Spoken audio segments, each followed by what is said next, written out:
Hi hello అందరికీ నమస్తే. ఈరోజు మనం కాలగమనం మూవీ టీంతో ఉన్నాము. వారిని అడిగి మరిన్ని విషయాలు తెలుసుకుందాం. హలో సార్, నమస్తే. నమస్తే. ఎలా ఉన్నారు? Okay, first of all trailer చూసాం సార్, చాలా అంటే చాలా బాగుంది. ట్రైలర్లో చాలా సస్పెన్స్లు ఉన్నాయి. ఫస్ట్ ఆఫ్ ఆల్ చూస్తే ఓపెన్ చేయగానే మంచి బ్యూటిఫుల్ లవ్ స్టోరీ ఉంది. కొంచెం ముందుకెళ్ళగానే కొంచెం కామెడీ అటాచ్ చేశారు. దాని తర్వాత కొంచెం పొలిటికల్ టచ్ కూడా ఇచ్చారు. దాని తర్వాత మళ్ళీ ఎమోషనల్ వెళ్ళిపోయారు. అసలు మూవీ చూసుకుంటే ఏ జోనర్ కింద మనం చూసుకోవచ్చు మేడం? అంటే మూవీ అంటే ప్యూర్ లవ్ స్టోరీ మేడం.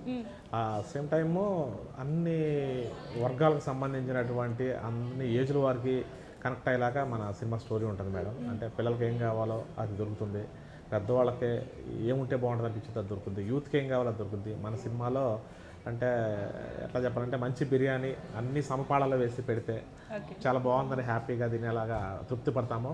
అలాగే మన సినిమా చూస్తే చాలా మంచి సినిమా తీశారు, ఆడియన్స్కి బాగా కనెక్ట్ అవుతుంది మేడం. హ్యాపీ ఫీల్తో బయటకు వెళ్తారు madam. Okay, first of all Kalagamanam movie మంచి లవ్ స్టోరీ అంటున్నారు. కాలగమనం అని పేరు పెట్టారు. అసలు ఈ ఇంత మంచి లవ్ స్టోరీ ఆ ట్రైలర్లో చూస్తే కూడా ఈ కాలగమనం లవ్ స్టోరీ సింక్ లేకుండా ఉంది కదా, దీని వెనుక ఏదైనా డిఫరెంట్ రీజన్స్ ఏమైనా ఉన్నాయా మనకి? రీజన్స్ అంటే మేడం, కాలగమనం అనే టైటిల్ పెట్టడానికి రీజన్ ఏంటంటే ఇది 3 జనరేషన్లనే కలుపుతూ వెళ్తుంది మేడం ఈ స్టోరీ. 3 జనరేషన్లు కనిపిస్తాయి ఈ స్టోరీలో. అంటే కాలంతో పాటు మనం పరిగెడతా ఉంటాం కదా మేడం. ఆ పరిగెట్టే క్రమంలో కొన్ని మనల్ని గాయపరిచినటువంటి సంఘటనలు ఉంటాయి, కొన్ని మనల్ని సంతోషపరిచి హ్యాపీగా ఉంచినటువంటి సంఘటనలు ఉంటాయి ఆ లైఫ్లో. మంచైనా చెడైనా అన్నిటిని అక్కడ వదిలేసి మనం కాలంతో పాటు పరిగెట్టడం అనేది మానవాళి నైజం కదా మేడం. సో అయితే దీంట్లో ఏంటంటే గతించిపోయిన కాలంలో ఎలా ఉంది, ఈ కాలంలో ఎలా ఉంది అంటే మనుషులు విలువల్ని అప్పుడు విలువలను కాపాడుకుంటూ వచ్చారా, ఇప్పుడు కాపాడుతున్నారా, ఇప్పుడు ఎలాగుంది, అప్పుడు విలువలకి ఇప్పుడు విలువలకి సాంప్రదాయాలకి ఎంత వేరియేషన్ ఉంది, బంధాలకి ఎంత వేరియేషన్ ఉంది, లవ్కి ఎంత వేరియేషన్ ఉంది, అప్పటి లవ్కి ఇప్పటి లవ్కి. అంటే ఇప్పుడు ఉంటుంది కదా మేడం, ఇప్పుడు ప్రేమించుకొని ఐ లవ్ యూ చెప్పేసుకొని దగ్గర అయిపోగానే అది ప్రేమ అయిపోదు కదా మేడం. ప్రేమ అంటే ఏంటి అసలు? ఇప్పుడున్న సిచ్యువేషన్స్కి మీరు ఒక మంచి మెసేజ్ ఇవ్వాలని ఇంత బ్యూటిఫుల్ లవ్ స్టోరీ తెచ్చాను. 100% ప్రతి ఒక్కటి కూడా వేరియేషన్ చూపించాలి. అంటే నిజమైనది ఏంటి, ఎలా ఉంటుంది అనేది అన్ని ఒక లవ్వే కాదు మేడం, అన్ని ఫ్యామిలీ వాల్యూస్ కానీ అన్ని విధాలుగా మంచి మెసేజ్ ఉంటుంది మేడం. ఓకే, అండ్ మీరు స్టోరీ రాసినప్పుడు మనము కొన్ని రియల్గా ఎక్స్పీరియన్స్ చేసి రాస్తాం, కొన్ని చూస్తూ రాస్తాం మన కళ్ళ ముందు జరిగేవి.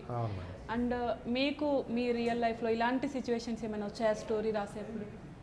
అంటే నేను ఇవన్నీ చాలా సంఘటనలో మన కళ్ళ ముందు చూసినవి చాలా ఉన్నాయి మేడం. సినిమాలో 90% మన కళ్ళ ముందు చూసిన వాటిని విన్న వాటిల్ని చూసి నేను ఇన్స్పైర్ అయ్యి ఈ స్టోరీని చాలా బలంగా స్ట్రాంగ్గా రాసుకున్నాను మేడం.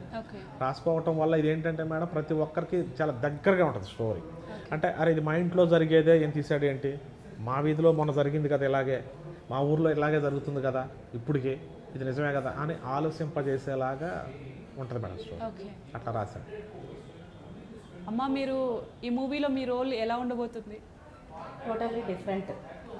ఇప్పుడు నేను ఇక్కడ మీకు కనిపిస్తున్న దానికి అక్కడ నా క్యారెక్టర్ కానీ నా గెటప్ కానీ టోటల్లీ డిఫరెంట్ ఉంటుంది. అంత 2 షేడ్స్లో కనిపిస్తాను. చాలా డిఫరెంట్ క్యారెక్టర్. అంటే మీకు అసలు మూవీస్ పైన ఇంట్రెస్ట్ ఎలా వచ్చింది? అంటే నేను మామూలుగా ఇన్స్టాలో సరదట్టుకి అతను ఒక యాప్ ఉండేది, దానిలో నేను కొంచెం మూవ్ ఆన్ అవుతూ ఉండేదాన్ని దానిలో. తర్వాత ఆయన అది చూసి నాకు కాంటాక్ట్ అయ్యారు అన్నమాట. ఓకే, ఇప్పుడు మీరు చెప్తున్నారు కదా నా రియల్ లైఫ్కి ఈ రోల్లో ఉన్న క్యారెక్టర్కి టోటల్ డిఫరెంట్ అని. మరి టోటల్ డిఫరెంట్ క్యారెక్టర్ ఉన్నప్పుడు మనం కొంచెం హ్యాండిల్ చేయడం కొంచెం కష్టం అవుతుంది కదా, ఆ పాత్ర కోసం మిమ్మల్ని మీరు ఎలా చేంజ్ చేసుకున్నారు? అంటే నాకేమీ అది కష్టం అనిపించలేదు. ఎందుకంటే ఆల్రెడీ నేను చేస్తున్నదాన్ని కదా ఇన్స్టాలో వాటిల్లో ఓన్ కంటెంట్స్ అవి చేసుకునేదాన్ని. సో ఆ క్యారెక్టర్ డిఫరెంట్ అయినా కానీ నాకెందుకో అంత కష్టమైతే ఏమో అనిపించలేదు. ప్లస్ డైరెక్టర్ గారు ఉన్నారు కదా, ఏమన్నా చిన్న చిన్న ఇది ఉన్నా కానీ ఆయన ఇలా కాదు ఇలా కానీ చెప్పడం కానీ ఎక్కడికక్కడ. సో ఓకే, హాయ్ అండి. మీది కూడా ఫస్ట్ మూవీ అని విన్నాము. మీకు అసలు ఫస్ట్ మూవీ కదా, బిఫోర్ ఏం చేసేవారు? అసలు మూవీస్ పైన మీకు ఎలా ఇంట్రెస్ట్ వచ్చింది?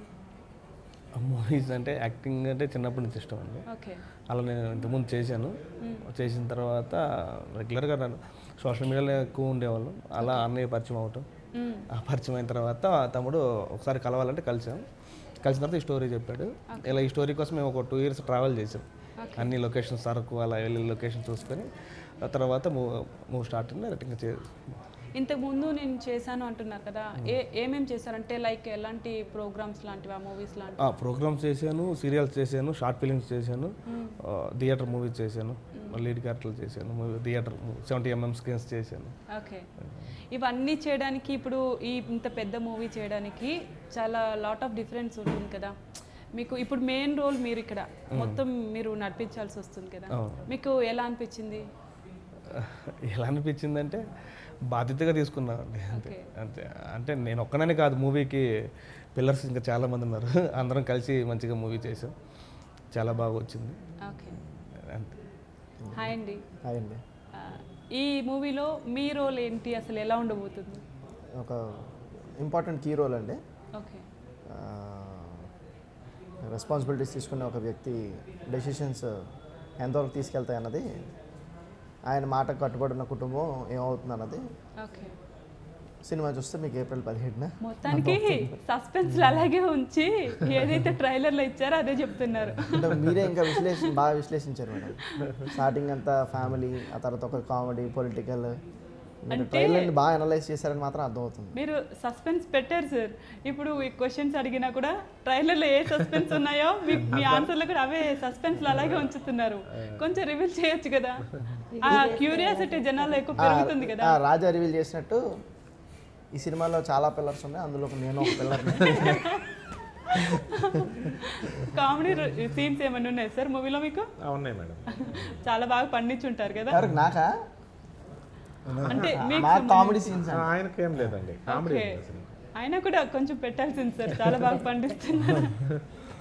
అవి ఉండవండి అక్కడ. అండ్ ఇంకొకటి సార్, ఫస్ట్ మూవీ కదా మీది ఇది.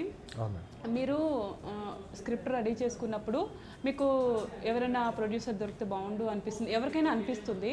అలా అనిపించినప్పుడు మీరు స్టోరీ రాసుకున్నప్పుడు లేదు నేనే ప్రొడ్యూసర్ చేసుకుంటా, నేనే డైరెక్ట్ చేసుకుంటా అనుకున్నారా, లేకపోతే ఎవరికైనా స్క్రిప్ట్ ఎక్స్ప్లెయిన్ చేశారా? ఎక్స్ప్లెయిన్ చేయలేదు మేడం. అంటే అనుకున్నా ఇంత మంచి స్క్రిప్ట్ ఇది ఎవరైనా ప్రొడ్యూస్ చేస్తే సినిమా బాగా తీయొచ్చు అని అనిపించేది మేడం. మనం చేయాలంటే ఇంత బడ్జెట్ పెట్టి మనం చేయలేము, మన స్థాయి అది కాదు కదా అనిపించేది. కానీ అసలు ఎవరైనా అప్రోచ్ అవ్వడానికి కూడా నాకు సినిమా పరిశ్రమతో ఎటువంటి కాంటాక్ట్ సంబంధాలు లేవు, ముందు పరిచయాలు లేవు అసలు. సో ఎవరిని కాంటాక్ట్ అవ్వాలి అసలు ఏం తెలియదు అసలు, ముందు తెలియకపోవడం వల్ల షార్ట్ ఫిల్మ్స్ కొన్ని తీసాను మేడం నేను. ఆ అనుభవం ప్లస్ మంచి అవార్డులు తీసుకుని వాటిని బాగా సక్సెస్ఫుల్గా తీశాను అని ఒక కాన్ఫిడెన్స్ వచ్చిన తర్వాత ఈ మూవీ సరే మనమే తెచ్చేద్దాం అనేది ఆలోచన చేసుకున్నాను. అంటే యాక్చువల్గా ఇంకా వేరే వాళ్ళు కూడా జాయిన్ అవుతాము, కంబైన్డ్ చేద్దాం అనుకుంటే వాళ్ళు మధ్యలో డ్రాప్ అయిపోయారండి. ఇంకా సరే ఏదైనా మనం ముందు తీసుకెళ్ళాలని చెప్పేసి నేను ఒక్కనే బుధాన్ని వేసుకొని దీన్ని టైం పట్టింది, 2 years పట్టింది మేడం ఇది ఒక్కడిని అవ్వడం వల్ల. ఎలాగలాగా తీసుకొచ్చి ఇక్కడ వరకు రిలీజ్ దాకా తీసుకొచ్చాం. రిలీజు పెద్దవాళ్ళతో వెళ్తే కొంచెం బాగుంటుంది, అవుట్పుట్ బాగా వచ్చింది. ఇది పెద్ద స్థాయిలో వెళ్తే ఇంకా కొంచెం జనాలకు ఎక్కువ తెలిసే పరిస్థితి వచ్చింది కదా అని ఆ విధంగా కూడా ఆలోచించే ప్రయత్నాలు చేశా. కానీ నేను ఇంకా పెద్దవాళ్ళ దాకా కూడా వెళ్ళలేకపోయా మేడం, వెళ్ళే అవకాశాలు దొరకలా నాకు. ఆ దారి ప్రాపర్గా నాకు దారి దొరకలా. సో అంటే ఎవరో సపోర్ట్ చేయలేదు అనే దానికంటే కూడా నాకు ముందు అసలు వెళ్ళటానికి ఛానల్ దారి కూడా దొరకలేదు. దొరికిన దారిలో వెళ్ళినా కూడా అక్కడ వరకు కూడా రానిలేదు. సో ఇక వెయిట్ చేసాం మేడం, చాలా నెలలు వెయిట్ చేసాం సినిమా పూర్తి చేసి. మనమే చిన్నగా మన స్థాయిలో రిలీజ్ చేసేసుకుందామని ఇక్కడ డిసైడ్ అయిపోయాం మేడం. ఎందుకంటే అవుట్పుట్ చాలా బాగా వచ్చింది. యాక్చువల్గా పెద్ద ప్రమోషన్ చేసుకునే స్థాయి కూడా మాకు లేదు, పెద్ద స్థాయిలో ఈ రోజు సినిమాలకే మెయిన్ ప్రమోషన్ అయిపోయింది కదా మేడం. పెద్ద పెద్ద హీరోలు కూడా ప్రమోషన్ చేసుకోవాల్సిన పరిస్థితి ఈరోజు ఉంది. సో మరి మనమేమో ఏమైనా పెద్ద ఛానల్లో ప్రమోషన్ టైప్ అయిన వీడియోస్ అడుగుదామంటే ల్యాక్స్లో డబ్బులు అడుగుతున్నారు. సరే కదా మనం చేయలేము. మేము సోషల్ మీడియాలో ఇన్ఫ్లుయెన్సర్స్ మా మూవీలో ఒక 10-15 మెంబర్స్ చేశారండి, బాగా యాక్ట్ చేసేవాళ్ళు. వాళ్ళు ఇంకా బయట ఇన్ఫ్లుయెన్సర్స్ వీళ్ళని రిక్వెస్ట్ చేసుకుని ఒక మంచి మూవీ తీసాం మనం, చిన్నవాళ్ళ సపోర్ట్ చేయమని రిక్వెస్ట్ చేసుకుని వాళ్ళ ద్వారా కొంత కాలేజీలు అవి అని చిన్న చిన్నగా పర్మిషన్స్ అవి తీసుకొని ఖర్చు లేని ఎత్తుక్కొని వెళ్ళి మా చేతనంతవరకు తీసుకుంటాం మేడం. బట్ ఎక్కడ చిన్న మూవీలాగా ఎక్కడ అనిపించలేదు సార్, ఎందుకంటే కామెడీ టైమింగ్ కానీ ఆ డైలాగ్ డెలివరీ కానీ వీళ్ళ ఎంటర్టైన్మెంట్ లవ్ స్టోరీ ఫైనల్ ఎండింగ్లో ఆ ఎమోషనల్ టచ్ కూడా పెద్ద మూవీని చూసినట్టుగానే అనిపిస్తుంది ట్రైలర్ చూస్తే. సో ఇంకొక చిన్న డౌట్ వచ్చింది సార్, మీరు తలుచుకుంటే అండ్ ఆల్రెడీ ట్రైలర్లో మనం చూస్తే కొంతమంది నోన్ ఫేసెస్ యాక్టర్స్ మనకు కనిపించారు. మీరు కొంచెం అలా ట్రై చేస్తుంటే నోన్ ఫేసెస్ని తీసుకొని చేయగలవారు, కానీ అందరినీ కొత్త వాళ్ళని తీసుకోవడానికి ఏమైనా రీజన్స్ ఉన్నాయా? అంటే ఒక 2 రీజన్స్ మేడం. 2 ఏంటంటే, ఒకటే తెలిసిన పేసులు కొంచెం వాళ్ళని పెద్దవాళ్ళని తీసుకుందామంటే ఒకటే బడ్జెట్ ట్రబుల్ ఒకటే. ఇంకొకటి ఏంటంటే, నాకు అసలు ఎవరిని కాంటాక్ట్ అయ్యి వాళ్ళని సంప్రదించాలి, వాళ్ళని ఎలా పట్టుకోవాలని కూడా అప్పుడు తెలియదు మేడం. తెలియదు ఒకటే. ఈ 2 కారణాలు. ఈ 2 కారణాల్లో ఒకటే డబ్బులు మెయిన్.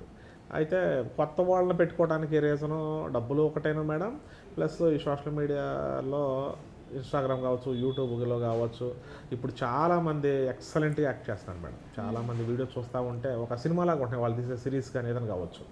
చిన్న చిన్న వాళ్ళు అంత మట్టిలో మాణిక్యాలు, మంచి టాలెంట్ ఉన్నవాళ్ళు చాలామంది ఉన్నారు మేడం. వీళ్ళందరూ సినిమాల దాకా వెళ్ళే అవకాశాలు దొరకవు. ఎందుకంటే సినిమా ఇండస్ట్రీలో సంవత్సరాల తరబడి వెయిటింగ్ లిస్ట్లో ఉన్న వాళ్ళకే అవకాశాలు దొరక్క ఎక్కడో జనంలో మహా దొరికితే కనుక ఎక్కడో నుంచోబెడితేనే మహాప్రసాదంలా ఫీల్ అయ్యే పరిస్థితులు కొనసాగుతున్నాయి. మరి అటువంటిది ఇటువంటి టాలెంట్ ఉన్న వాళ్ళని అద్భుతంగా చేస్తున్నారు వీళ్ళు అనుకునే వాళ్ళని నేను అప్రోచ్ అయితే నాకు హెల్ప్ అవుతారు. నేను సినిమాలో ఒక సినిమా చేస్తున్నాను, వాళ్ళకి సంతోషం, హ్యాపీనెస్ ఉంటుంది. వాళ్ళ టాలెంట్ని వాళ్ళు చూపించుకోవడానికి కూడా ఒక అవకాశం ఉంటుంది కదా మేడం. అవకాశం నేను ఇచ్చానని వాళ్ళు ఫీల్ అవుతారు. నాకు ఖర్చు లేకుండా ఒక ఇది దొరుకుతారని నాకు అది ఉంది. ప్లస్ ఫైనల్గా ఏంటి అంటే, ప్యాటింగ్ ఆర్టిస్టులు, పెద్ద ఆర్టిస్టులు లేకపోతే మూవీని ఎవరో చూసే పరిస్థితి కానీ, ఇండస్ట్రీ వాళ్ళు కొనే పరిస్థితి కానీ బయట నుంచి అక్కడ లేదు మేడం. అది నాకు తెలుసు. కానీ నేను ఒకటే నమ్ముకున్నాను, స్టోరీ చాలా స్ట్రాంగ్గా, చాలా బాగుంది స్టోరీ, ఎక్సలెంట్ స్టోరీ. కష్టపడి చేసాము, అవుట్పుట్ చాలా చాలా బాగా వచ్చింది మేడం, చాలా బాగా వచ్చింది. జనాన్ని సరే పెద్దోళ్ళు లేరు అనేది బయట అడుగుతారు మేడం, అడుగుతున్నారు. కానీ జనానికి పెద్దోళ్ళు చిన్నోళ్ళు అనేది ఆడియన్స్ లేదు, ఉండదండి మేడం. ఆడియన్స్కి కావాల్సింది ఒక మంచి స్టోరీ, మంచి మూవీ చూసామురా అనే ఒక ఫీల్ అలా కలిగితే వాళ్ళు 10 మంది చెప్తారు. ఆ విధంగా మన సినిమా ఒక్కొక్కళ్ళు 10 మంది కాదు 100 మంది చెప్తారని నమ్మకం నాకు ఉంది మేడం.